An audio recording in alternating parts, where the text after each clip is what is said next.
Tengamos un momento de oración, hermanos. Unido a Cristo no moriremos. Gracias, Señor. Gracias, Padre Santo, porque en esa unión con Cristo nosotros tenemos nuestra vida.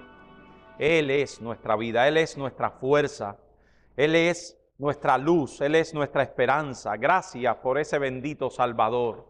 Gracias, Padre, por Él. Y ahora te pedimos que sea tu palabra la que edifique cada corazón en este lugar, en esta hora, Señor.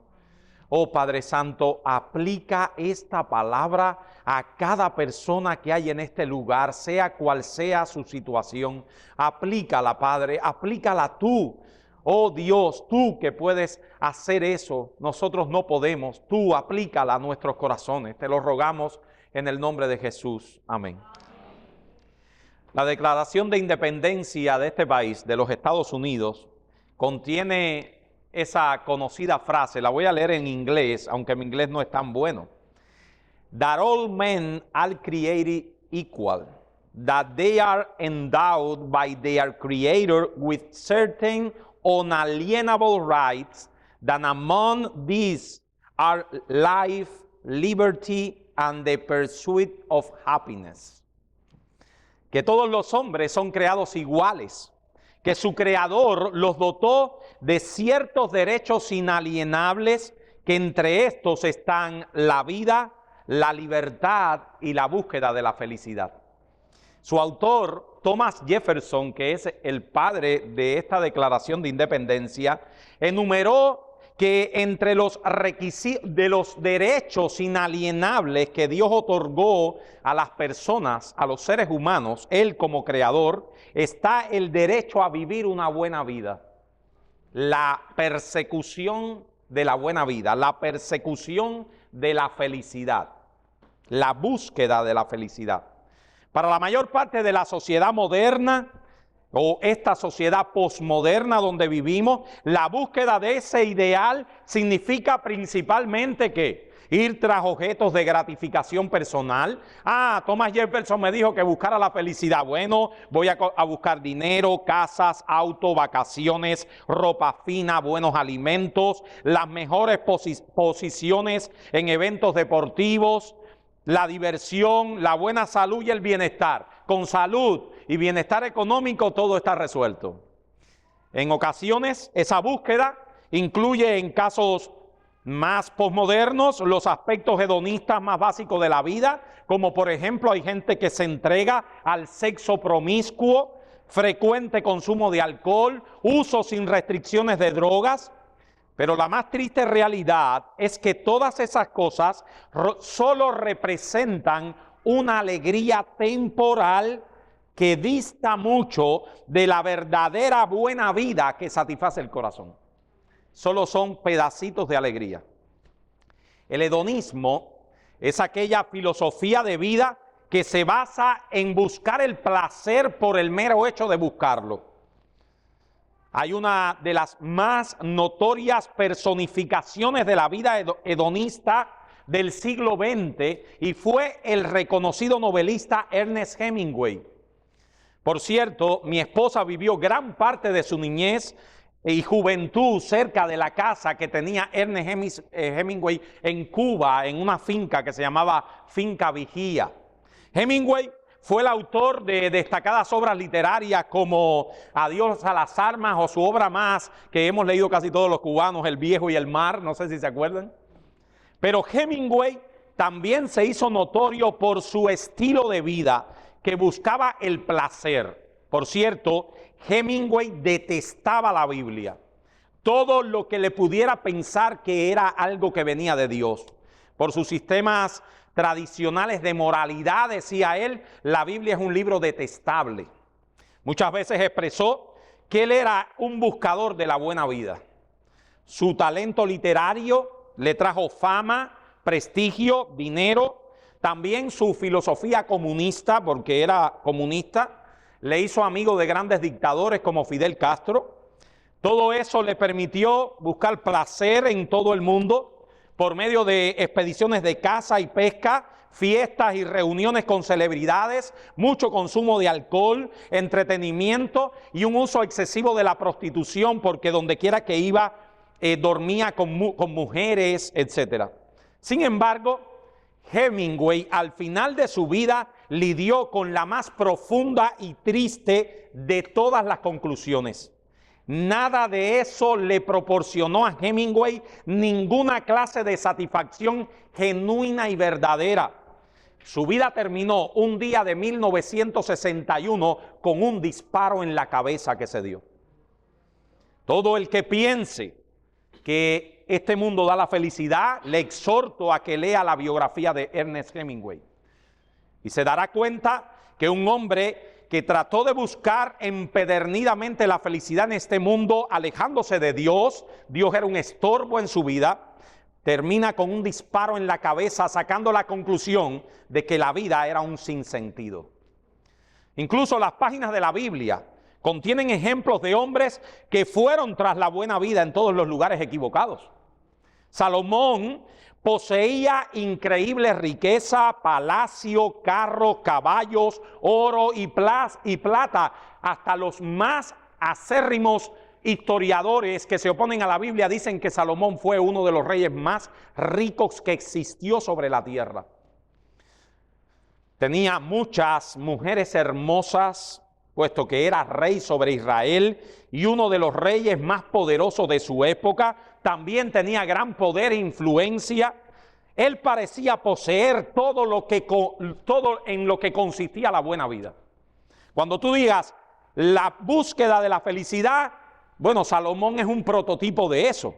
Es más, en 2 de Crónicas 9, 3 al 4, declara que cuando la reina de Saba visitó a Salomón y observó el enorme poder y las riquezas que tenía y la inminente presencia del rey, porque Salomón era un hombre parece bien parecido, se quedó impresionada con Salomón.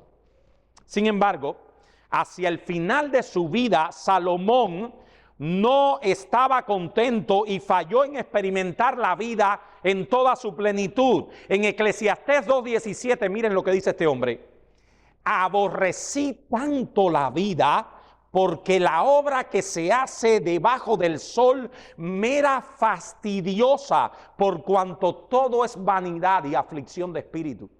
Salomón llegó a darse cuenta de que la buena vida no se hallaba en los grandes logros, en la mucha educación, porque quizás ustedes digan, bueno, lo que le faltaba era que era bruto. No, Salomón era un hombre sabio. Dios le dio esa sabiduría. Y él saca una conclusión aún más desagradable de la que les acabo de leer. No sé si han leído Eclesiastés 4, 1 al 3. Miren lo que dice este sabio, rico, poderoso del pasado. Me volví y vi todas las violencias que se hacen debajo del sol, y aquí las lágrimas de los oprimidos sin tener quien los consuele, y la fuerza estaba en la mano de los opresores, y para ellos no había consolación. Y alabé yo a los muertos, los que ya murieron más que a los vivientes, los que viven todavía, y más que a los vivientes, los que viven todavía. Miren esto: y tuve por más feliz que unos y los otros, o sea, que los muertos y los que viven, los que no han nacido aún, que no han visto las malas obras que debajo del sol se hacen. Qué palabras cargadas de tanto desconsuelo. No sé si se habrán percatado. Salomón dice que es mejor estar muerto que vivo, pero que realmente lo mejor que existe es no haber nacido nunca. Para que un hombre llegue a expresar todo eso, tiene que haber leído muy mal en la vida, podrían decir algunos. Sin embargo, estaba diciéndolo un multimillonario lleno de todos los placeres que se pueden experimentar en la vida, rey de una nación, y además un hombre que Dios le dio mucha sabiduría en abundancia. Salomón llegó a la más triste realidad de que lo que hay en este mundo no puede producir la buena vida que los hombres piensan. No puede. Los creyentes deberían amar la vida que Dios les ha concedido y disfrutar las bondades de la existencia día a día, pero muchos no lo hacen. Pedro reconoció que los creyentes no están exentos de severas y variadas dificultades que roban el gozo. Eso nos lo dijo en el primer capítulo, porque estamos siguiendo la serie de Pedro, aunque les empecé de esa manera la introducción. A los creyentes Pedro les dice que somos extranjeros en medio de una sociedad agresivamente hostil hacia nosotros. Sin embargo, a pesar del sufrimiento que los creyentes experimentan por causa de su fe, Pedro se dirige a los cristianos ahora en este texto como aquellos que queremos amar la vida y ver buenos días en esta tierra, y le da instrucciones cómo llevar a cabo esa buena vida que todos queremos, porque en la Declaración de Independencia la persecución de la felicidad lo queremos todos. Todos queremos perseguir la felicidad. Así que este sermón se titula El secreto para tener una buena vida. El secreto para tener una buena vida. Les pido que vayamos a Primera de Pedro capítulo 3, versículos 8 al 12. ¿Cuál es el secreto para ser verdaderamente feliz? Primera carta del apóstol Pedro en el capítulo 3, versos 8 al 12. Dice Pedro: finalmente, sed todos de un mismo sentir, compasivos, amándoos fraternalmente, misericordiosos, amigables, no devolviendo mal por mal, ni maldición por maldición, sino por el contrario bendiciendo, sabiendo que fuisteis llamados para que heredéis bendición. Porque el que quiere amar la vida y ver días buenos, refrene su lengua del mal y sus labios no hablen engaño, apártese del mal y haga el bien, busque la paz y sígala, porque los ojos del Señor están sobre los justos y sus oídos atentos a sus oraciones, pero el rostro del Señor está contra aquellos que hacen el mal. En esta porción de la carta podemos discernir fácilmente 4 consejos básicos del apóstol Pedro, inspirado por el Espíritu Santo, para vivir y amar la vida, para tener una buena vida, incluso en medio de problemas que tenemos todos nosotros. Porque Pedro nos dice, amados hermanos, que la verdadera felicidad, que el gozo, que la buena vida no se encuentra en nada de lo que este mundo te pueda dar. Amigo que nos visita, repito esta frase: también para ti la verdadera y permanente felicidad, la buena vida, no se encuentra en nada de lo que este mundo te pueda dar a ti. Yo le digo a mis muchachos en la casa: ustedes no serán más felices cuando sean universitarios. No serán. No le diga a sus hijos, no le diga esa mentira, porque le está mintiendo. No es porque lo digo yo, no es porque en la iglesia me dicen que no lo diga, porque les estás diciendo mentiras. No le digas a tu hijo que el día de que tenga una carrera va a ser gente o va a tener una buena vida. No se lo digas, porque es mentira. En Cuba tenemos esa frase: hay que estudiar para que seas alguien en la vida. No, él es alguien ya. No se lo digas, porque es mentira. Dile otras cosas, otras justificaciones. Así que Pedro nos da 4 puntos que son los 4 consejos básicos para vivir y amar la buena vida. Así que tú no me quedara dormido en este sermón. ¿Por qué razón? Porque esta es la buena vida, la que queremos vivir todos. Dice Pedro que la buena vida se obtiene a través de 4 cosas. En primer lugar, tener la actitud correcta. En segundo lugar, tener la respuesta oportuna. En tercer lugar, tener la norma apropiada. Y en cuarto lugar, tener el incentivo correcto. No se preocupen, vamos a irlo viendo poco a poco. Así que Pedro concluye su estudio completo del testimonio cristiano, algo que vamos haciendo desde el capítulo 2, verso 11.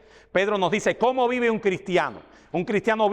¿Cómo vive un cristiano en la autoridad civil, delante de la autoridad civil? ¿Cómo vive un cristiano delante de sus empleadores, en su trabajo? ¿Cómo vive un cristiano en su matrimonio? Oiga el sermón pasado en YouTube Y ahora Pedro nos dice cómo vive un cristiano en el contexto de su iglesia y de la vida diaria. Esta palabra finalmente, con que Pedro dice finalmente, o como la traduce otras versiones, en conclusión, es como la conclusión de todo lo que Pedro viene hablando.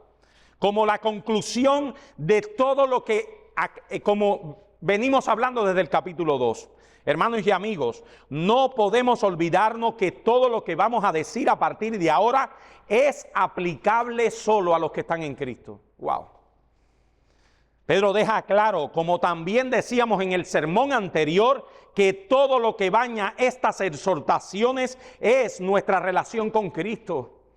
Nosotros éramos ovejas descarriadas, pero ahora estamos en el pastor y obispo de nuestras almas. Verso 25 del capítulo 2. O sea, mi amigo, si tú no estás en Cristo, si hay alguien aquí que diga, que esté diciendo ahora mismo, yo no soy cristiano. Eso es lo primero, tenemos que ser sinceros con nosotros mismos. Si no somos sinceros con nosotros mismos, no podemos obtener nada en la vida. O sea, lo primero que tú tienes que hacer es ser sincero contigo mismo y decirte, yo no soy cristiano. Y si tú no eres cristiano, tú tienes que hacer una segunda cosa. Y es, con toda tu corazón, indagar si Cristo es verdaderamente lo que nosotros te estamos diciendo. No nos borres tan rápido. Piensa en lo que te decimos. Si tú no estás en Cristo, si tú no has venido a Cristo a través de la fe y a través del arrepentimiento, no puedes tener esa buena vida que Pedro nos presenta. Porque una vida sin Cristo, ustedes se van a dar cuenta ahora, es una vida desperdiciada. Vayamos entonces a estas 4 exhortaciones que Pedro les da a los creyentes para que cada uno de nosotros pueda disfrutar de aquella buena vida que Dios quiere que vivamos en este mundo. En primer lugar, Pedro dice que debemos tener la actitud correcta. Dice él, finalmente, sed todos de un mismo sentir, compasivos, amando fraternalmente, misericordiosos, amigables. Todo comienza con la actitud correcta. 5 virtudes espirituales constituyen esta perspectiva que honra a Dios en la vida del cristiano. Y en el sermón pasado nosotros dijimos que esta sección se correspondía con el testimonio del creyente en la iglesia. Y tiene todo sentido porque es primordialmente en la iglesia y en el contexto de la vida con sus hermanos que estas cosas, que esta actitud correcta debe ser asumida. Mi hermano, si tú eres creyente, si tú eres miembro de esta iglesia, y tú no te sientes cerca de la iglesia, cerca de la vida de la iglesia, eso es lo primero que tú tienes que arreglar. Los creyentes, dice Pedro en primer lugar, deben tener un mismo sentir. Es la palabra griega homofrones, homo que significa iguales, que significa literalmente ser armoniosos o tocar una misma melodía. Pedro nos está diciendo que cada uno de los que nos hemos acercado a Cristo a través de la fe debemos tener una misma melodía, tener un principio de vida común. Y es el principio que estamos en Cristo todos los verdaderos creyentes. Hermanos, estamos en Cristo y por lo tanto es el principio unificador de nuestras vidas. Y este obviamente es un llamado a la unidad de la iglesia, a la unidad de los cristianos, a la unidad de los creyentes. Debemos vivir juntos en armonía, tocando una misma melodía, manteniendo un principio común en la verdad que produce unidad interna de corazón en cada uno de nosotros. Los creyentes no deben estar en conflicto entre sí, ni siquiera bajo severa persecución. O sea, ni siquiera en los tiempos difíciles los creyentes debemos desunirnos entre nosotros. No hay nada más terrible que una iglesia dividida. La división es la madre de todos los pesares en el contexto de la iglesia. Cuando los pastores hablan de la división, se nos erizan los pelos, porque esa es la madre de todos los problemas de la iglesia. Filipenses 1:27 dice el apóstol Pablo, solamente que os comportéis como es digno del evangelio de Cristo, para que o sea que vaya a veros o que esté ausente, oiga de vosotros que estáis firmes en un mismo espíritu, contendiendo unánimes por la fe del evangelio. Y Jesús le dijo a los discípulos: un mandamiento nuevo os doy, que os améis unos a otros como yo os he amado. En Juan 13, os améis unos a otros. En esto conocerán todos que sois mis discípulos, si se aman unos a otros.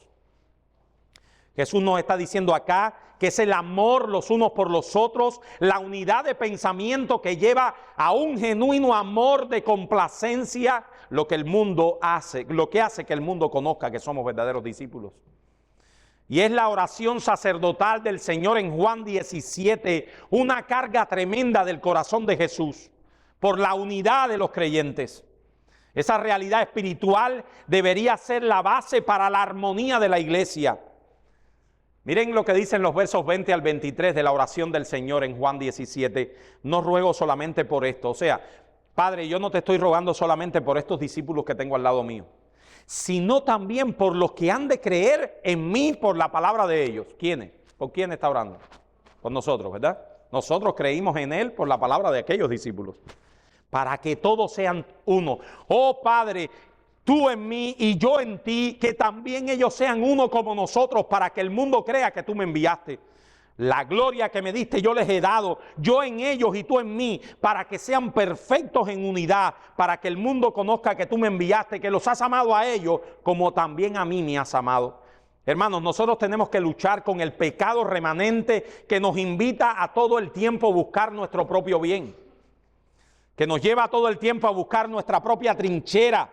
Ese viejo Adán que hace que nosotros tomemos la actitud de Caín.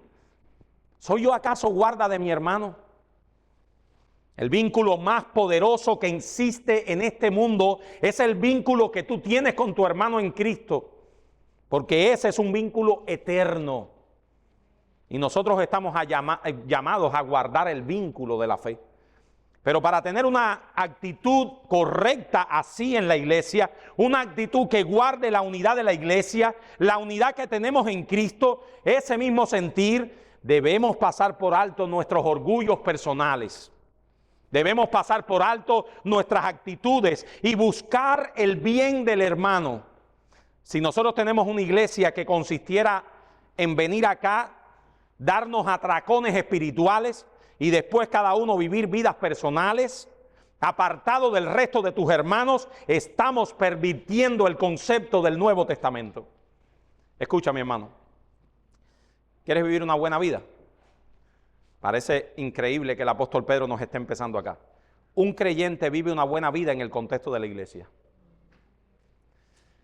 Si tú eres de esos que vienes acá el domingo, te das atracones espirituales, y el resto de tus días de la semana, tú ni te acuerdas de tus hermanos en la fe. Tú ni vives en el concepto de la iglesia, en esto que es más que esto el domingo. Tú estás desperdiciando tu vida. Pervirtiendo el concepto del Nuevo Testamento. La iglesia en el Nuevo Testamento es una familia, es una comunidad de gracia, es una comunidad en Cristo. Por tanto, mi hermano, si tú estás viviendo tu vida cristiana de esa manera, o sea, vienes a este lugar los domingos, te alimentas de la palabra, cantas y adoras a Dios para coger energía, para el resto coger tu carro, largarte y el resto de los 6 días de la semana vivir tu propia vida, alejado de la comunidad de tus hermanos, alejado y sin importarte por el bien de tu hermano, sin inquietar tu conciencia acerca de la vida de tu hermano, viviendo una vida intencionalmente separada de la iglesia, separada de la vida de tus hermanos, déjame decirte que estás viviendo una vida que no es la que Dios ha diseñado para ti. Decía Juan Calvino, no se puede tener a Dios por padre sin tener a la iglesia por madre. Por favor, no malinterpreten a Calvino. Él está diciendo acá que no existen cristianos individuales. Está diciendo acá que claramente el concepto del Nuevo Testamento es que los cristianos viven en una comunidad. Nadie puede vivir vidas verdaderamente cristianas alejadas de la iglesia, alejado de la comunidad de la iglesia.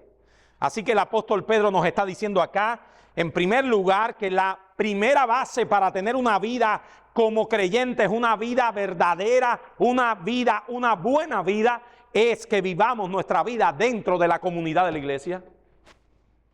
Pensaríamos que se nos va a decir algo diferente, pero puedes pensar que Pedro nos va a decir primero que para tener una buena vida hace falta tal o más cual cosa. Pero Pedro nos dice primero que la buena vida es aquella que se vive en el vínculo de la iglesia, teniendo un mismo sentir con tus hermanos, viviendo en armonía con la vida de tus hermanos. Vida buena es aquella que se vive en el hogar de la iglesia. Pero mi hermano, quizás tú digas, bueno, yo soy miembro de la iglesia ya. Yo soy miembro de esta iglesia, yo me he unido a esta iglesia. Pero ¿es la membresía de esta iglesia algo real, palpable y visible en tu vida? Que se expresa en tus preocupaciones por tus hermanos. Eso de verdad, hermanos, de verdad, de verdad. Tú oras todos los días por tus hermanos. Que se expresa en tus oraciones por el ministerio de esta iglesia, que se expresa en las cargas que tienes por los problemas de tus hermanos, que se expresa en tu vida diaria, que se expresa en aquella llamada, que se expresa en aquella exhortación, en aquel interés genuino por la vida de tu hermano. Hoy es un día para meditar en eso, para meditar en nuestras vidas. Este es un sermón para meditar en lo que estamos haciendo o estamos dejando de hacer con nuestra vida. Y Pedro nos dice en primer lugar que debemos tener un mismo sentir con aquellos que forman parte de la comunidad de fe. Porque Cristo dio su vida por la iglesia. Miren esto, hermanos, miren este concepto del Nuevo Testamento. Cristo dio su vida por la iglesia. Cristo es la cabeza de la iglesia. Cristo es el pastor de la iglesia. Cristo es el salvador de la iglesia. Cristo es el capitán de la iglesia. Y tú no puedes amar a Cristo si no amas la iglesia. Porque Cristo dio su vida por la iglesia. Y la iglesia no es un ente etéreo. A veces pensamos que la iglesia es algo que está en algún lugar. No es una institución que miro de lejos. Hermanos, la iglesia somos cada uno de nosotros. Somos los redimidos de Cristo. Y especialmente una iglesia local son todos aquellos redimidos que se han unido en una comunidad local de creyentes y que tienen una misma mente en Cristo, que comparten una misma doctrina que los lleva a amarse, a amonestarse, a exhortarse, a orar unos por otros, a cargar unos las cargas de los otros. Sed todos de un mismo sentir, dice el apóstol. Pero en segundo lugar dice que seamos compasivos. La palabra compasivo significa tener un común sentimiento, un mismo sentimiento. Oigan, o sea que como les dijimos, compartamos las cargas. Pedro nos dice que debemos estar unidos en la verdad, pero también listos para ser compasivos con los sentimientos de nuestros hermanos. Hermano, yo no sé si a ti te ha venido esto a la mente, a lo mejor soy yo que soy un gran pecador, pero cuando viene a mi mente ese pensamiento, ese alivio, cuando un hermano está pasando por una situación y tú dices en tu corazón, o yo digo en mi corazón, qué bueno que eso no me pasó a mí. Cuando eso te pasa en tu corazón, sé sincero contigo mismo. Cuando hay un hermano en esta iglesia que está sufriendo una situación con un hijo, una situación de enfermedad, y tú digas en tu corazón, qué bueno que eso no me ha pasado a mí. O lo insinúes. Ese alivio de no estar sintiendo o pasando por la misma situación que está pasando tu hermano. Eso es pecado. Gozaos con los que se gozan y llorad con los que lloran. El estándar de Dios para una iglesia es que cada uno llore con el que está llorando. Primera los Corintios 12 dice, de manera que si un miembro padece, todos los miembros se duelen con él. Y si un miembro recibe honra, todos los miembros con él se gozan. Los creyentes estamos llamados a ser sensibles, esa es la palabra, compasivos. Este es el término compasivos, o sea, que compartamos nuestros sentimientos, nuestros pesares, nuestras alegrías. Y yo sé que eso es difícil. Somos pecadores, esto es un hospital aquí. Somos pecadores. Y tenemos una tendencia marcada a siempre irnos a nuestra propia trinchera. Dice el apóstol en tercer lugar, ámense fraternalmente. Esa palabra en español, que son dos palabras, y que la Reina Valera magistralmente la traduce así, amándoos fraternalmente, es una sola palabra en griego. Y es la palabra Filadelfoi. Y es muy interesante la palabra. Porque la palabra Filadelfoi está compuesta de dos palabras. Es la palabra filos, que significa ¿qué? Amor. Y la palabra adelfos, que significa hermanos. Hermanos. Amor de hermanos. Esa es la llamada de Pedro y del Espíritu Santo. Ámense como hermanos. Prefiéranse unos a otros. Tú no puedes preferir a un inconverso antes que a mí. Bueno, puedes hacerlo, pero no es lo que la Biblia te llama a hacer. Antes que a mí porque soy un hermano tuyo, ¿ok? O antes que al que está al lado, que es un hermano tuyo en la fe. Tenemos que preferirnos unos a otros. Preferirnos unos a otros. Amarnos con un amor que prefiera, sí, hay que preferir a alguien en la vida. Tienes que preferir a tus hermanos en Cristo.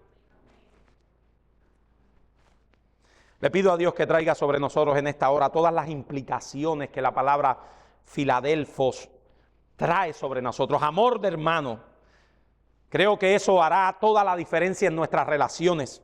Que Dios quite de nosotros el orgullo personal. El interés tan marcado que tengo en mí mismo para cambiarlo por un interés genuino por ti, por tu vida. Y yo no sé cuánto les ha pasado esto, y es un testimonio personal, no me gusta hablar mucho de mí, pero cuando a mi oficina llega uno de ustedes no lo sienten, ustedes están ahí. Esta semana recibí a alguno de ustedes. Yo siento que tengo que preferirlos. Yo siento que tengo que hacer que ustedes sean preferidos. Si pudiera pasarlos en la cola y ponerlos de primero, también lo hiciera. Porque ustedes son mi familia. Ustedes no es un paciente más que llega a la oficina. Qué iglesia tan hermosa es aquella que el pensamiento común de la doctrina se traduce en ese sentir todos una misma cosa para amarnos fraternalmente. Pedro dice también que debemos ser misericordiosos. Es la raíz que se refiere a los órganos internos de alguien. O sea, a los intestinos, es lo que realmente está diciendo la palabra griega. El misericordioso es alguien que mueve sus intestinos hacia alguien. Eso después, en la historia de la humanidad, se trasladó al corazón, ¿verdad? Primero empezó aquí en la barriga y después en corazón. Lo cierto es que el sentimiento se siente en las dos partes, ¿no les ha pasado? Pedro está diciendo, sientan cosas unos por los otros, adentro. Que la verdadera vida consiste en ese genuino interés por el otro, en el contexto de la iglesia, por mi hermano en la fe. Dice también que seamos amigables, de mente humilde. Nada hagáis por contienda o por vanagloria, antes bien con humildad, estimando cada uno a los demás como superiores al mismo. Y yo le he dicho a mi esposa muchas veces, ese para mí es el mandamiento más difícil de la Escritura. Que estimes al otro como superior a ti mismo. ¡Wow! Y mis hermanos, es la humildad la base de todas nuestras relaciones interpersonales. Definitivamente es la verdad, la humildad, la raíz que debemos cultivar en nuestros corazones. Es la humildad la base de la buena relación en la iglesia. Es la humildad la base de poder tomar una reprensión adecuadamente. Es la humildad la base de poder dar un consejo afablemente. Es la humildad lo que nos hace sentir y dolerme con el hermano. Dice MacArthur, podría decirse que la humildad es la virtud más esencial y global de la vida cristiana. Así que, hermano, las alegrías de la vida del creyente en Cristo se manifiestan en su vida en la iglesia, teniendo todos un mismo sentir, amándonos fraternalmente, siendo misericordiosos, siendo amigables, o sea, andando con humildad cada uno de nosotros. Y eso es lo primero que Pedro nos dice que debemos tener para tener una buena vida. Una buena vida en Cristo es aquella que se vive solo y únicamente en el contexto de la iglesia, porque es en la iglesia donde el creyente puede y debe vivir su vida. Es ahí el primer ingrediente de la buena vida. Por eso les traigo esto siempre a la práctica de nuestras vidas, que un verdadero creyente, por ejemplo, cuando se muda de localidad, cuando va a tomar la decisión de irse a vivir a otro lado, yo estuve hablando con un hermano el otro día de esto, tener una iglesia local de buena doctrina, de buena práctica, es el plan número 1 de ese creyente. Hermano, esto es importante. Cuando tú te vayas a mudar de Miami, la número 1 no es tu trabajo. Y lo ponemos en número 1. No es que el lugar sea más seguro. Debe estar, pero abajito. El número 1 es que haya una comunidad de fe con la cual tú puedas vivir tu vida de fe. Porque si pierdes la vida en la iglesia, no vale la pena que te mudes a ningún lado. El creyente no concibe su vida fuera de la iglesia.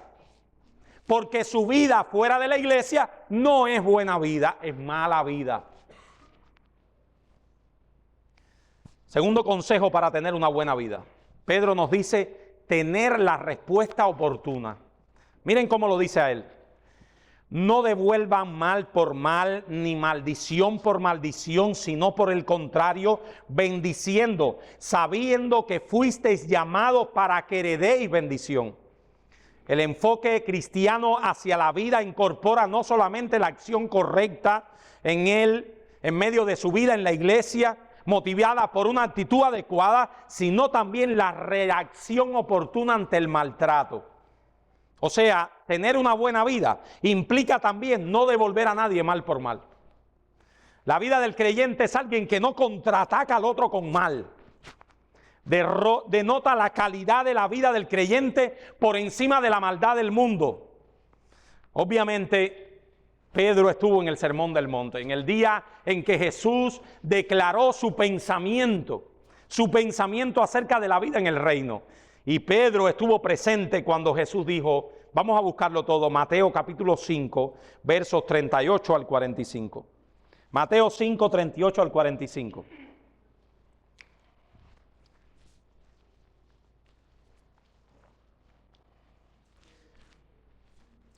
Oíste que fue dicho ojo por ojo y diente por diente, pero yo os digo, no resistáis al que es malo, antes a cualquiera que te hiera en la mejilla derecha, vuélvele también la otra. Y a cualquiera que quiera ponerte a pleito y quitarte la túnica, déjale también la capa. Y a cualquiera que te obligue a llevar la carga por 1 milla, ve con el 2. Al que te pida, dale. Y al que quiera tomar de ti prestado, no se lo rehuses.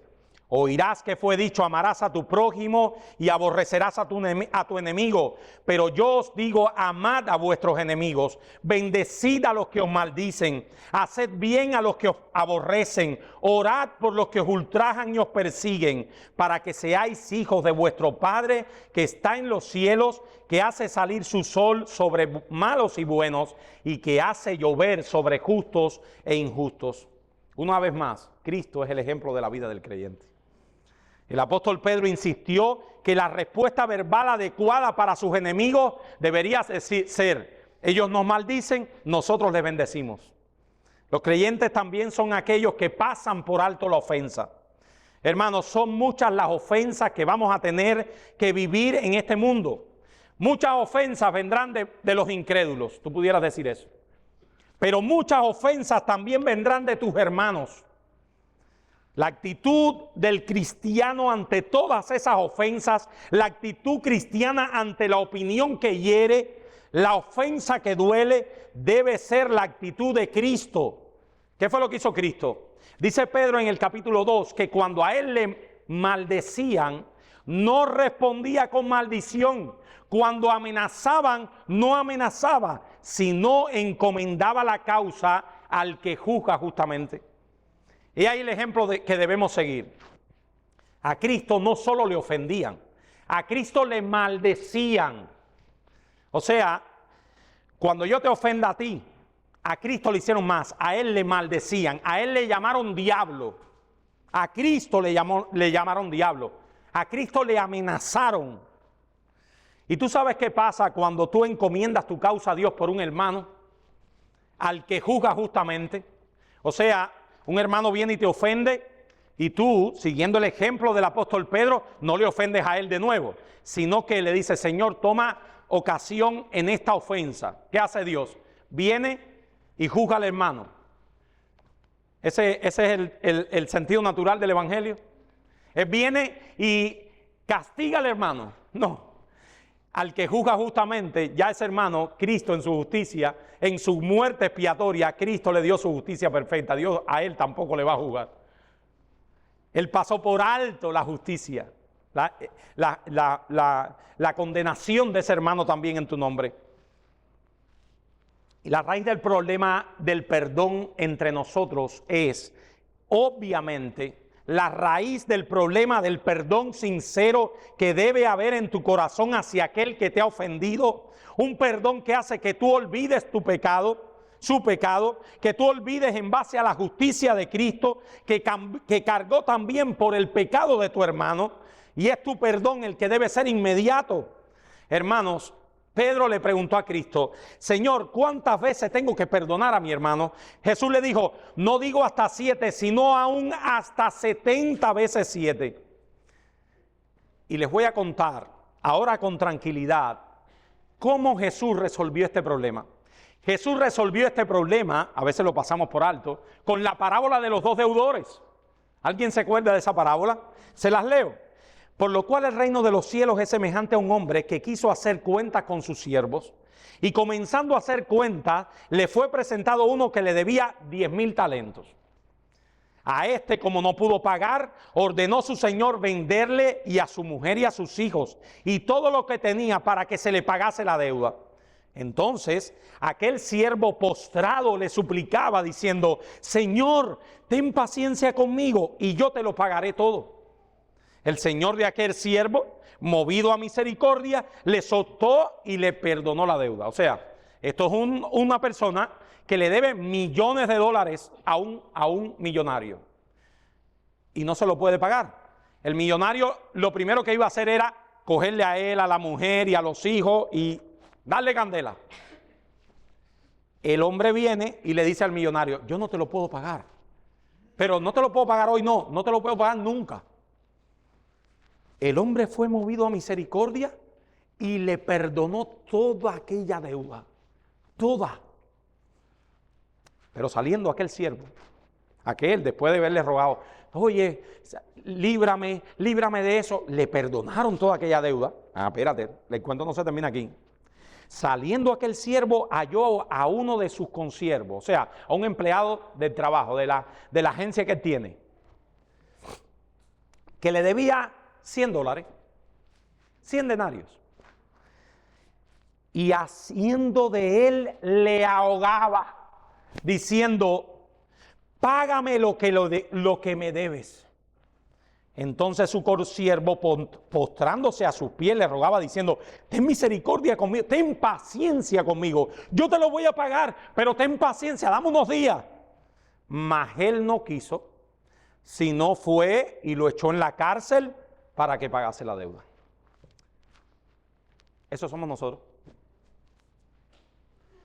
Amado hermano, Cristo ha pagado una deuda enorme por ti. Y vengo yo y te ofendo mañana y me ahogas, me dejas de hablar. ¿Me dejas de hablar? Porque es demasiado lo que te hice. Porque tu corazón está demasiado débil. Porque es una ofensa muy grande que no puedes perdonar.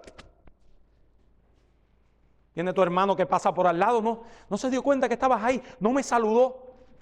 Te pasas semanas sin hablarle. ¿Qué tendrá este contra mí? Un hijo mío viene y te hace algo y estás que no puedes. Piensa en lo que tú hiciste a Cristo. Piensa lo que tú has hecho a Cristo, lo que yo he hecho a Cristo, lo que nosotros se nos ha perdonado. vemos los pecados de nosotros, de nuestros hermanos, como pecados imperdonables, porque no pensamos con cordura acerca de nuestros grandes pecados. Los nuestros no, los nuestros son sencillos. Habitualmente cuando hablamos de nosotros siempre hablamos lo malo y ponemos un paño para pasarnos, ¿verdad? Para pasarnos la mano nosotros mismos. Nos pasamos la mano, pero no le pasamos la mano a nuestro hermano. A nuestro hermano lo tratamos con el juicio del trueno. Y es interesante cómo el Evangelio repite 2 veces esta frase. Si me preguntan qué significa, no se lo puedo contestar, pero lo dice así: perdónanos nuestras ofensas como también nosotros perdonamos a los que nos ofenden. Y un poquito abajo, lea un poquito más abajo, Jesús dice: porque si no perdonamos a los hombres sus ofensas, tampoco vuestro Padre que está en los cielos perdonará las suyas. ¿Qué implicaciones teológicas tiene eso? Yo no lo sé, yo sé que el texto dice eso. Porque todo aquel que no ha comprendido sus ofensas delante de Dios, no ha comprendido el Evangelio, hermanos. Todo aquel que piensa que lo que han hecho contra él es tan grande que es imperdonable, no ha comprendido el Evangelio. Porque el Evangelio es que nosotros hemos ofendido tremendamente a un Dios santo y que en su Hijo Él pasó por alto los pecados de todos nosotros.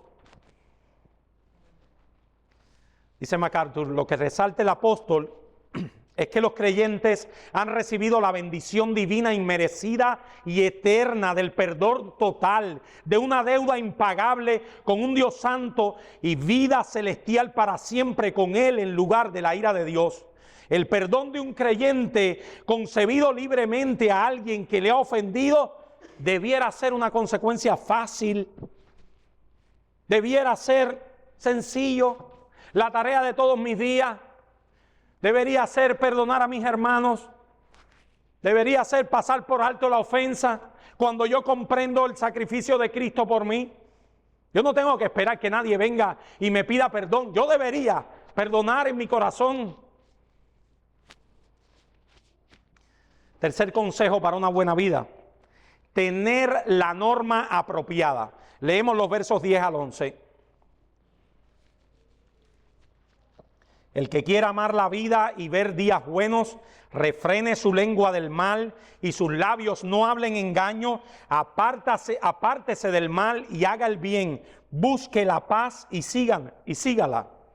Obviamente el apóstol Pedro está usando aquí, por eso sus Biblias aparece en otra manera escrito. ¿Ustedes se dan cuenta? Porque es una cita del Salmo 34. ¿Quién es el hombre que desea la vida buena, que desea muchos días para ver el bien? Guarda tu lengua del mal, tus labios no hablen engaño, apártate del mal, haz el bien, busca la paz y síguela. Y síguela, es el Salmo 34. El cristiano se describe en este texto como aquel que quiera ver la vida y ver buenos días. Los creyentes deben guardar su lengua del mal y sus labios no hablar engaño. Los creyentes deben apartarse del mal, los creyentes deben hacer el bien, los creyentes deben buscar la paz y seguirla. Hermanos, quiero decirles que el verdadero evangelio no es antagonista a la obediencia a los mandamientos. No es antagonista. El verdadero evangelio es el motor para obedecer los mandamientos de Dios. No se vaya con la de trapo. El verdadero evangelio es el motor para seguir los mandamientos de Dios. O sea, hermanos, Dios nos ha dado ahora, a través de su Espíritu Santo, toda la gasolina para que nosotros podamos cumplir toda esta palabra. Que no será perfecta, que estamos en un proceso de santificación, es verdad, pero nosotros tenemos en nosotros una obra del nuevo nacimiento. Nosotros tenemos en nosotros el Espíritu Santo de Dios y por lo tanto debemos vivir en estas cosas. Conducíos para agradar a Dios, porque la voluntad de Dios es vuestra santificación, dice Pablo en 1 Tesalonicenses 4. Y finalmente, ¿cuál es el incentivo correcto de la vida? Los ojos del Señor están sobre los justos. El incentivo correcto para vivir esta vida es vivirla para la gloria de Dios. El incentivo correcto para vivir esta vida es vivirla sabiendo que vivimos en la presencia de Dios. Miren, vivir la vida para que otros nos valoren, eso es lo más triste del mundo. Porque tu vida se convertirá en una fachada, tu vida se convertirá en el qué dirán. Yo he conocido personas así, personas que viven para lo que otros piensen, que viven para el qué dirán, que viven para que otros piensen de mí, en su privacidad, en su individualidad, hacen cosas atroces, pero la fachada es importante guardarla. No, dice la Escritura que el creyente vive porque los ojos del Señor están sobre los justos. Y es increíble cómo Dios nos llama en este texto justos. ¿Tú te lo crees? ¿Tú te crees justo? Bueno, no te lo crees, pero lo eres. Porque la justicia de Cristo ha sido puesta en tu cuenta. Porque ahora a través de la justificación Dios nos ve en la justicia de su Hijo. Algo que es posicional, yo lo sé. Algo que es una declaración, yo lo sé. Estamos aquí abajo en un proceso de santificación. Pero Dios nos ve como justos. No tenemos que ganarnos ningún mérito delante de Dios. Todos los méritos ya han sido ganados en Cristo. No vivimos para ganarnos ningún mérito, ni delante de los hombres, ni aún delante de Dios. ¡Qué vida más bendita! ¡Qué vida más bendita la que se vive en Cristo! ¡Qué libertad tan grande! Una libertad que nos ha hecho libres en el amado. Y ahí, hermanos, lo que es vivir una buena vida. Esa es la buena vida. Fíjense que no hemos hablado acá del carro del año, que no hemos hablado acá de la cuenta del banco, que no hemos hablado acá de la casa lujosa, que no hemos hablado acá de nada de eso. Eso nos vendrá por añadidura. No debes ver eso como el sentido de la vida. Ese no es el eje de tu vida. Hemos hablado acá de la verdadera vida que Dios quiere que vivamos. Una vida que se vive en el contexto de la iglesia. Así que si tú eres un creyente, mi exhortación es que hagas todo lo posible por unirte a una iglesia. Una vida que se vive con la actitud correcta. Una vida que sigue la norma apropiada, que refrena su lengua, que guarda sus labios del engaño, que se aparta del mal, que hace el bien, que busca la paz, que la sigue y que es vivida para agradar al Señor. Amados hermanos, esa es la vida que Dios quiere que vivamos. Y quiero terminar este sermón con una canción de los Beatles. Los Beatles, yo no sé ni cómo se pronuncia eso en inglés. Los Beatles, o algo así, presentaron su disco Rubber Soul en diciembre del año 1965. Y cantaban su existencialismo con gran poder de convocatoria. ¿Quién no conoce a esa gente? Quizás su forma más clara de demostrar lo que ellos pensaban de la vida fue su canción El hombre de ninguna parte, escrita directamente por John Lennon. Dice John Lennon en la canción, no se la leo completa, solo una parte: es un hombre de ninguna parte, sentado en su tierra de ninguna parte, haciendo sus planes sin ningún propósito, para nadie. No tiene ningún punto de vista, no sabe a dónde va. No es parecido a ti y a mí. Y eso lo repite varias veces en la canción. Mi amigo, si tú no estás en Cristo, la descripción que Él nos hace en esta canción de la vida, esa es tu vida. Esa es tu vida. De ninguna parte, con ningún plan al final. No tiene ningún sentido. Hoy tienes el carro del año, mañana ese carro pasa de moda. Hoy tienes esta novia, mañana no te gusta. Hoy tienes $10,000 en el banco, mañana no tienes nada. Esa es la vida sin Dios. La vida no tiene sentido si no se vive en la voluntad de Dios. En ese hermoso libro de Piper que les quiero recomendar y que les quiero recomendar hasta nuestras visitas, porque es un libro que se lee tan fácil, tan hermoso, tan pequeño, porque a veces cuando regalamos libros así gordos la gente se pone con miedo. El libro se titula No desperdicies tu vida, no desperdicies tu vida. En el capítulo 10, Piper termina diciendo una oración que yo quiero terminar con esa misma oración. Señor, que ninguno de los que haya escuchado estas palabras tenga que decir algún día, he desperdiciado mi vida. Otórganos mediante su Espíritu, tu Espíritu Todopoderoso y tu penetrante palabra, que quienes nombramos a Cristo, Señor, lo apreciemos más que a nuestras vidas y sintamos en lo profundo de nuestras almas que Jesús es la vida y que la muerte es ganancia. Así podremos mostrar su valía entre todos y por nuestro reconocimiento Él podrá ser alabado en todo el mundo, que sea magnificado en la vida y en la muerte. Que mis vecinos, que mi nación vea que Jesús libera a su pueblo del poder de la codicia y del miedo. Que el amor fluya en todos nosotros y pueda hacer, Señor, que aun cuando nos cueste la vida, nosotros vivamos para ti. Vamos a orar.